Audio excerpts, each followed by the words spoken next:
ఈరోజు నువ్వు గమనించవలసింది, తెలుసుకోవాల్సింది ఏంటంటే, అందుకని చెప్తున్నాను, నీవు ఎలా జీవిస్తున్నావు, ఎక్కడ నడుస్తున్నావు, ఎలా నడుచుకుంటున్నావు, ఎవరితోనూ సావాసం చేస్తున్నావు. ఎందుకు అంటే ఈ లోకము చీకటితో నింపబడి ఉంది, అపవాది చేత నింపబడి ఉంది. అపవాది లోకమంతా కూడా చీకటితో నింపబడి ఉందన్నమాట. అందుకని వాక్యం చెప్తుంది, యుగ సంబంధమైన దేవత మనోనేత్రములకు గుడ్డుతనం కలుగజేసేసింది.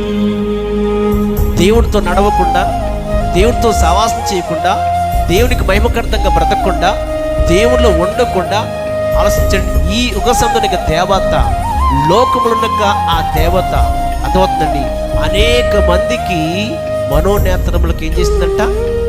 గుడ్డుతనం కలుగజేసింది. దేవుడితో నడవకుండా, దేవుడితో సహవాసం చేయకుండా, దేవునికి మార్గంలో జీవించకుండా ఈ యుగ సంబంధమైన దేవత మనోనేత్రములకి గుడ్డుతనం కలుగజేసేసింది.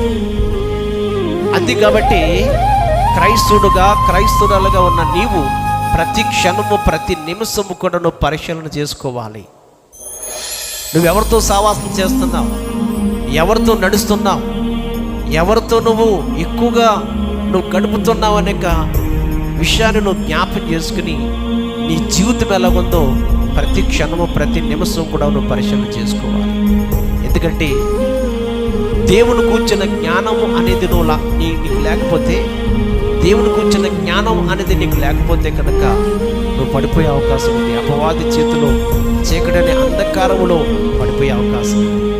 ఈ చీకటనే అంధకారములో పడిపోయినా, చీకటితో నువ్వు సావాసం చేసినా, ఆ చీకటితో నువ్వు ఎక్కువగా ఏకీపించినా నీ జీవితము ఎందుకు పనికిరని ఒక భయంకరమైన పరిస్థితుల్లో పడిపోతావు. ఎందుకంటే ఇప్పుడు చీకట్లు నడుస్తున్నవాడు ఏ మార్గంలో నడుస్తున్నాడో తెలుస్తుందా? చెప్పండి. చీకట్లో నడుస్తున్నవాడు ఏ మార్గంలో నడుస్తున్నాడో తెలుస్తుందా? తెలీదు. చీకట్లో నడిచే వారికి ఏమీ తెలియదు. వెలుగులు నడిచే వారికి మాత్రము వాళ్ళు వెళ్తున్న మార్గం తేటగా కనపడుతుంది. ధనిష్యోత్ర తేటగా కనపడుతుంది. అలాగే ఇక్కడ చెప్తున్న మాట ఏంటంటే, దేవుని మార్గము వెలుగు మార్గము. చెప్పండి. దేవుని మార్గం ఏ మార్గము? వెలుగు మార్గము. అపవాది మార్గము చీకటి. కాబట్టి నువ్వు ఏ మార్గంలో వెళ్తున్నావు? ఏ మార్గంలో వెళ్తున్నావు? ఏ యొక్క మార్గంలో ఉన్నావు? నువ్వు ఎవరితో నువ్వు సావాసం చేస్తున్నావు, ఎవరితో నువ్వు నడుస్తున్నావు అనేది ప్రతి నిమిషం, ప్రతి యొక్క విషయంలో పరిశీలన చేసుకోవాలి.